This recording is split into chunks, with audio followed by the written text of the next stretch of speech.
You keep getting pulled into these crazy making conversations where his behavior and your reaction are treated like the same thing. And that false balance keeps you stuck because it avoids looking at who actually caused the harm. This is about false equivalence, that move where unequal behavior gets framed as equal fault. So nothing ever has to change, right? He tells you that this is fairness and maturity and that you both need to take accountability.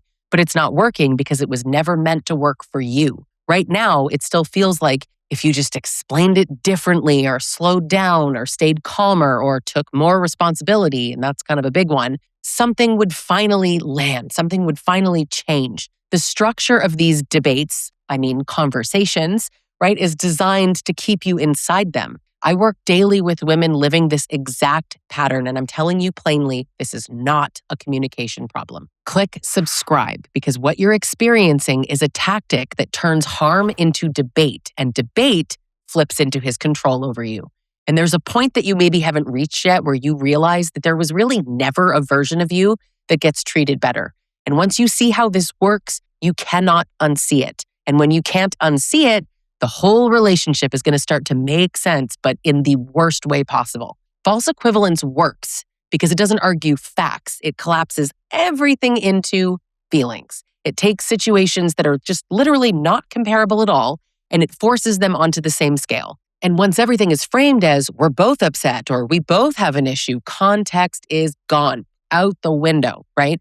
Pattern disappears, cause disappears, and without cause, there's no accountability. That's why you keep leaving these conversations feeling responsible and unresolved at the exact same time. You did your part, you stayed calm, you listened, active listening, you owned something, and yet nothing changed. And that's not because you missed the right words. It's because you were never meant to win inside this frame.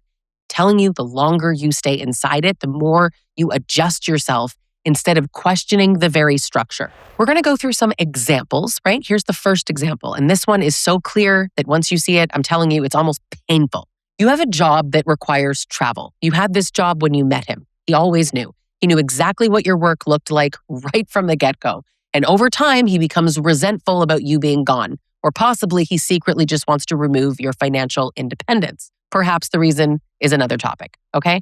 Skip past the reason. The point is, while you're traveling, he keeps seeing and talking to his ex-affair partner. Not a vague friend, not somebody harmless at all. His ex-affair partner. And you say, I'm not okay with you still seeing her. And he says, well, I'm not okay with you traveling for work. Here's the false equivalence. We're both angry. We're both unhappy. I'll stop seeing her if you quit your job. And this is where so many women get turned in a circle because on the surface, it sounds like compromise, right? Two people giving something up for the other. But those two things are not comparable at all. One issue is about trust and safety after betrayal. The other is about control over your autonomy and your livelihood. One is a response to a violation. The other is a demand that actually limits your independence. But he relies on focusing on the feeling, right? Not the behavior. Because as long as it's framed as mutual unhappiness, he doesn't have to address why you're unhappy. And before you realize it, you're defending your right to work or you're considering quitting your damn job instead of naming the betrayal that created the problem in the first place. And I'm telling you, that shift matters a lot. That's how false equivalence actually starts costing you things that you should never have to justify. And here's where this all tightens. At first, you try to explain why these things aren't the same, right? You talk about trust and safety. You talk about the fact that your job existed before the affair. He was fine with your job a year ago. Why now? You want to point out it makes no sense. He doesn't engage with any of that, of course, but he does keep coming back to how he feels. And eventually, you just give up. You stop explaining because this goes nowhere. You either give in or you keep arguing, but either way, nothing is going to change. Now, this is the moment where that early realization might start to happen, even if you're not ready to totally say it out loud yet. No version of you arguing calmly or passionately is going to change the outcome here. The rules were already set. Now, my second example is even more destabilizing, and it's one of the most common ways that women end up blaming themselves. He screams at you multiple times a week. Not constantly, right? Not every single day, but often enough that you're always he uses contempt, he stonewalls, he intimidates, and you work really hard not to react because you know that's what he wants. You do, now. So you regulate yourself constantly. You swallow it. You absorb his crap. And then one night you break. You yell back once. You scream once. And there he says it, right? You yelled too. We're both abusive. This false equivalence is crazy making. This is at its most damaging. An ongoing pattern versus a breaking point, but he makes them the same thing. Initiation versus reaction. Power and intimidation versus self-defense, but he makes it the same thing. False equivalence erases time. It erases frequency. Cause, we're not going to talk about cause. The whole relationship becomes about your one reaction that one time instead of his repeated behavior. It's crazy. This is where women start calling themselves toxic and wondering if they're the abuser, if they're the narcissist, or we're both bad. Maybe we're both terrible to each other. We're just toxic together. Once you believe that, you stay. Because who are you to leave if you're part of the problem? And here's the trap inside the trap. When you're calm, you're cold. You're emotional, you're unstable. When you're quiet, you're punishing him. You can't win. If you speak up, you're attacking him. This is the point where it becomes so impossible to find the right version of yourself. But the realization is going to sharpen here, so pay attention. There is no winning version of you. The rules change depending on what protects him in the moment. So it keeps changing. And you don't realize it yet, but you're actually already living inside this no-win structure. Now, the third example hits a whole other layer of conditioning. You've got to hear this one. This one is so deeply tied to misogyny. He wants sex. You don't anymore. Not because you're manipulative, like he claims, not because you're withholding and abusive. That's not a thing, but because you feel emotionally unsafe, disconnected, or just chronically worn down by the relationship. We all know these guys act like king man babies half the time, right? Not attractive. He says you're withholding affection. You say you don't feel safe, you don't feel close, and that you need that in order to want spicy time. Here comes the false equivalence, right? So we're both not getting what we need. I'll work on being nicer, but you need to have sex with me more. And it sounds fair, right? He has an unmet need and you have an unmet need. Two people compromising.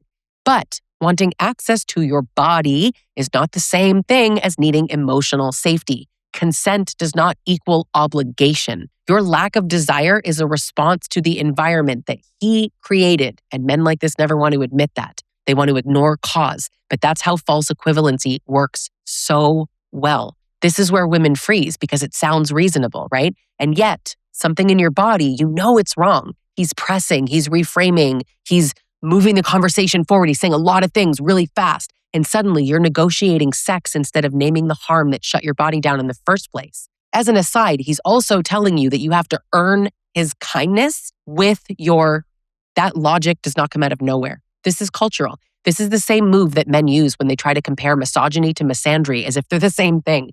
Misogyny is systemic, historical, violent, lethal. What women feel towards men isn't even hatred. It's caution. It makes sense. It's pattern recognition. It's lived experience. Sometimes it's anger, sure, but it's justified. I'm calling it righteous anger. Collapsing all of these things into equivalence, it protects their power. And abusive men bring that same logic home. If everything is equal, no one is accountable. And if both sides are flawed, right? Harm is just your opinion. Abuse is just this word that you, silly woman, you throw around. But by now, the pattern should be coming into focus, right? First, you explained, then you explained less, then you just stopped bringing things up. Then even your silence was used against you. Again, you can't win.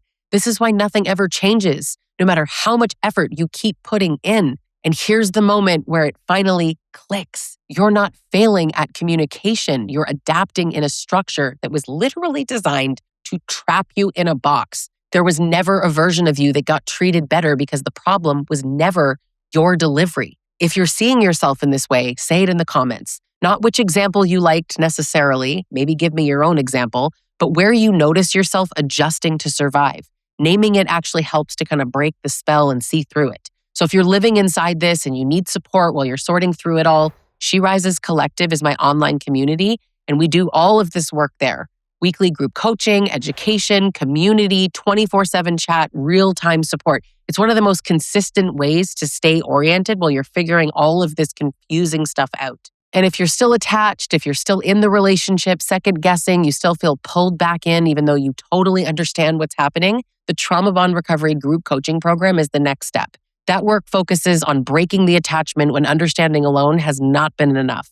Insight matters, but support is actually what helps it really stick. Here's the bottom line. You didn't miss the solution. You reached the point where the structure became so obvious.